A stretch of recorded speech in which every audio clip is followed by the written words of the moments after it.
Well, it's great to be here. Thanks for having me, Joe. The PM in the heart of the White House, hearty handshakes and warm smiles. Is this special relationship in good shape, Mr President? Is it in good shape? Real good shape. A thumbs up for Mr Sunak and the special relationship.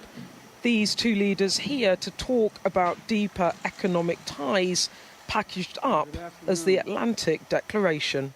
There's no issue of global of importance, none, that where our nations are not leading together.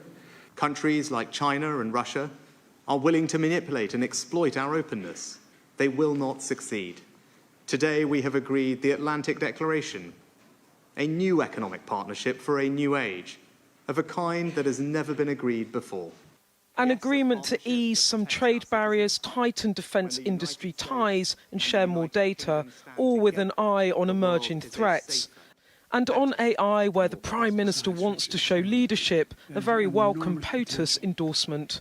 We're looking to Great Britain to help lead that effort to figure out a way through this, so we're in full, total cooperation. Because there's no country we have greater faith in being able to negotiate this. Both leaders talking up the Atlantic Declaration, but that accord is no way near the full fat free trade deal that the British people were promised as a Brexit bonus in the 2019 Conservative manifesto.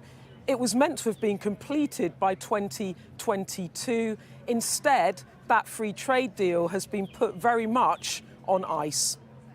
That cooling in what is otherwise a warm relationship, undoubtedly uncomfortable for Mr Sunak.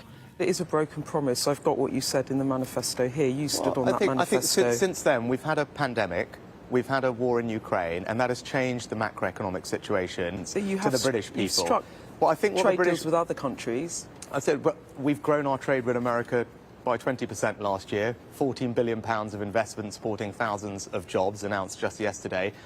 The real challenge we face are the threats to our economic security. Taking steps to forge closer ties in a destabilised world, but that trade deal's still elusive. The UK may be Biden's closest ally, but for this president, America comes first. Beth Rigby, Sky News in Washington.